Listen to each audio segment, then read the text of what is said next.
This one here, it's not overly runny. It looks like it should be more runny, but it's kind of holding together. But parang it's not clumping, so it's definitely a different consistency compared to some of the others, but parang it clumps and really holds that. This almost came out like a round ball. Ugh, that one's pretty bad. Hi mga kabano, it is Chris here, and I'm on this quest at the moment to help you guys make better, more informed choice about what you buy in Philippine supermarkets and then using that in your cooking. And today's topic is mayonnaise.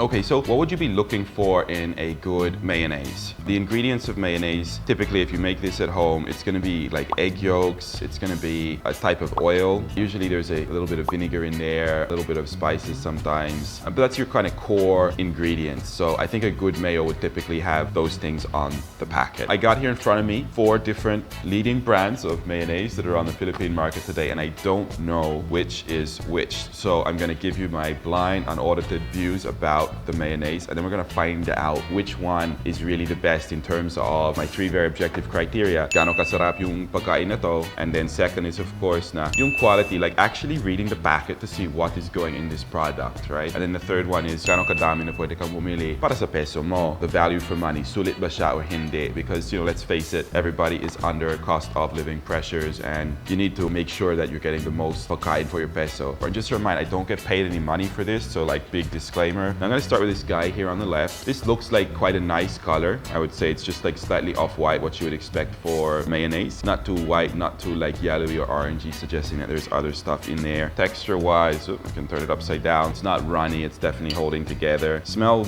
yeah, it smells kind of like mayonnaise. Not too bad, huh? Yeah, it's actually pretty okay. Kind of tastes like there's probably real ingredients in there. Possibly that's a whole egg mustard, I would say, from tasting it. Just a hint of sour or vinegariness, which is what you want. You don't want too much where it's almost tasting like a tartare sauce or a cocktail sauce. That's about right. The structure is quite firm. Could spread that pretty well. I think that one was decent. All right, let's go over to number 2. This also looks quite thick, holds its shape, not runny. Smell is actually quite similar to the first one. It's probably just a slightly more brown color. Only a touch though, but still very much off-white.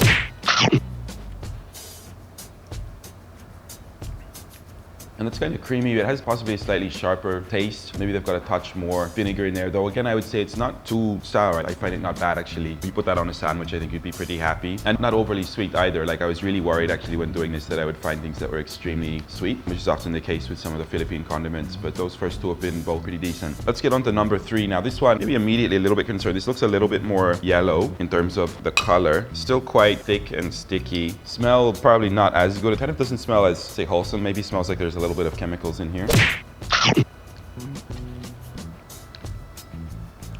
Yeah, this one's a little bit slightly off, I think, in terms of the flavor. More sugar, and maybe this is starting to taste a little bit more like tartare or cocktail sauce. I think there's too much sugar in this, or at least I've added some sugar. It's not like mind-blowing sugar, but parang may something extra dyan na shouldn't be there in a mayonnaise. Some like parang extra panglasa, which I just want the mayo taste. That's probably got something in there I don't like. And this one here, this looks like it came out of a squeezy bottle. It's almost an orangey color. It's not overly runny. It looks like it should be more runny, but it's kind of holding together. But parang it's not clumping, so it's definitely a different consistency compared to some of the others, but parang it clumps and really holds that. This almost came out like a round ball. But the color has me a little bit concerned, and the smell also smells like there's some additives in this one.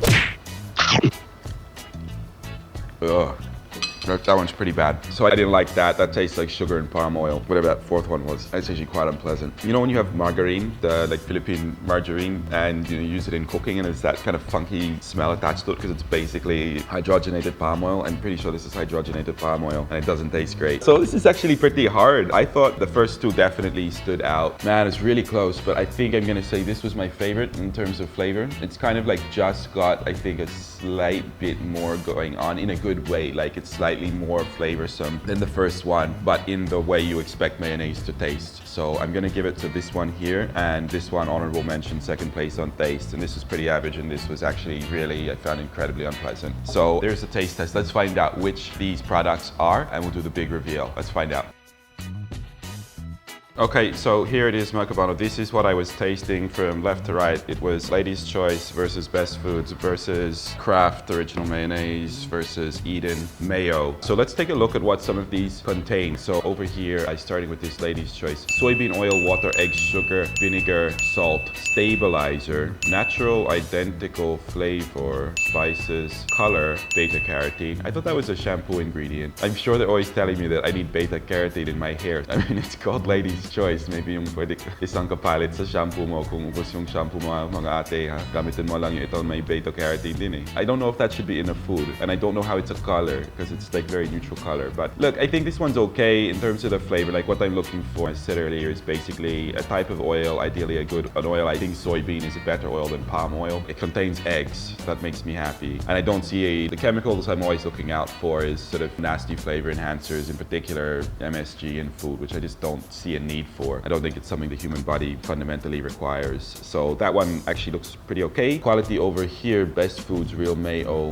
soybean oil, water, eggs, vinegar, sugar, salt, spice, stabilizers. So one thing they're all doing is making the stabilizers, and they're often using like a kind of a vegetable gum to hold it together. If you make your own mayonnaise, so this almost has this gelatinous quality to it, which is almost like a thicker than it should be consistency, and that's because of the use of vegetable gums and stabilizers in the product. If I make a mayonnaise at home from scratch, it'll normally be a little bit more kind of runny and slightly thinner in fact than this. And I'd also normally use, if you're making at home, a really higher quality oil. Like I would usually just use olive oil, straight olive oil for making my mayonnaise, and whole eggs, so it's super sarap. But hey, they're making it at a price point, so I guess soybean oil is pretty okay. So for a manufactured product, I think again this one is not too bad. Now over here, the Kraft one, I said this is the one where I felt there was something in there that shouldn't be. The flavor was slightly off, and sure enough I come along to this one and it starts off good. It contains oil, it contains water, eggs, 11% eggs apparently, and then sugar, white vinegar, salt, and you're like, all right, great start. Then we have the flavors and MSG, so pretty disappointing with that. And for me, I mean, I can just taste this stuff, right? I mean, as soon as I detect it, I pretty much know if there's MSG in something as soon as I try it. So that one, I think, guys, just don't put the crap in. Actually, just you could take those two ingredients out and think your product would taste better, and baka mas masulit din para sa yung crap. I don't know why you need to put the crap in there. Okay, and then over here, this one I really found quite vile in terms of taste. Ingredients here, non-hydrogenated refined vegetable oil, apparently from soy. It has water. Sugar is, I think, quite a bit higher on the list than this one. So normally when they do ingredients, they rank them in terms of how much of the product is made of that ingredient. So the first item you always see is what the product is primarily comprised of, right? So when I see like basically oil, water, sugar really high, and the egg yolk actually comes right down the list on this one, I think this one is probably containing just more on oil, water, and sugar. It's got flavors, natural and artificial, an acidity regulator, preservatives, and there's a little bit of mustard in it. So that's probably where the color is coming from. But I really just think they've pumped this one with way too much sugar, way too much oil relative to the egg yolk, and I think the flavors are just a bit gross. I don't know what they're going for, and look, I'm sure they've taste tested this on some Philippine consumers, and maybe there's some Philippine consumers who liked it, and I get that I have a foreigner palate. I'm from Australia. I do know that my palate is more like to the savory side. Absolutely, I don't eat sweets as much, but objectively speaking, I thought this actually tasted pretty bad, and I think the ingredients there don't look quite as good as some of the others. So we got the prices now. So you got to be really careful when comparing price. So in Australia, they have this thing now where among a supermarket shelf, they have to show two prices. One is yung presyo ng product, and the other price they have to show is the price per unit. So it's like price per gram, or price per piece, or price per kilo, whatever is suitable for that product. And the reason they do that is a lot of brands now, they like try to hide yung kung halimbawa na, they make the packet look really big, but then it's thin pala. Or they make the packet look really big, and then buksan mo, wala sa loob, diba? Like purong air lang. Like you open the chicheri and you're like, wow, thanks for the pack of air. You know, but you open it and you're just like, scam, right? So in Australia now, that's like a law that on the supermarket, they gotta have two prices on every product so that they can't play those games with like the packaging to make it look like super sulit sa value, but then actually walang laman. These are all different shapes and sizes. So what I did, using a calculator, I converted it, because I do have an economics degree, so I'm pretty good at math, and I converted them all to the price per 100 grams of mayo. And what you find is this one is 47 pesos per 100 grams of mayonnaise. This one is 33, 32.7, and 33.9 pesos per 100 grams. So the best in terms of like cheapness per gram was actually this one. But if you sort of go, okay, Urbano, which one would you actually buy from the supermarket in terms of taste and quality and price? My Urbano's choice today is going to this guy here, which is Best Foods Real Mayonnaise. Actually made by Unilever. I'm genuinely surprised because Unilever's got a bunch of pretty crappy products on the market, but this actually pretty decent, I think, for the price. I mean, you know, 32 pesos, 100 grams, not a bad product at that price. So here's the winner today. Probably the lady's choice gets an honorable mention, but a little bit expensive, a little bit pricey. I know this brand spends a lot more on marketing, so you're probably paying a little bit for the brand and the commercials they make. I think this one's better value, and you know, I probably wouldn't buy these other two over here. So that's today's taste test. Hopefully this helps you guys next time you are in the supermarket dito sa Pilipinas and you're in the mayo section going, alin yung pinakamagandang na value na mayo that I should use. I hope this is helpful for you. Certainly it's helpful for me. I know which mayonnaise I will be buying next time the whole barangay shows up at my house and I've got to cook macaroni salad. So thanks for watching today. If you like this video, remember to share it with all of our kabano to help them not only cook better, but buy better ingredients for their food. Been great having you today. I'm Urbano. I'll see you next time. Bye now.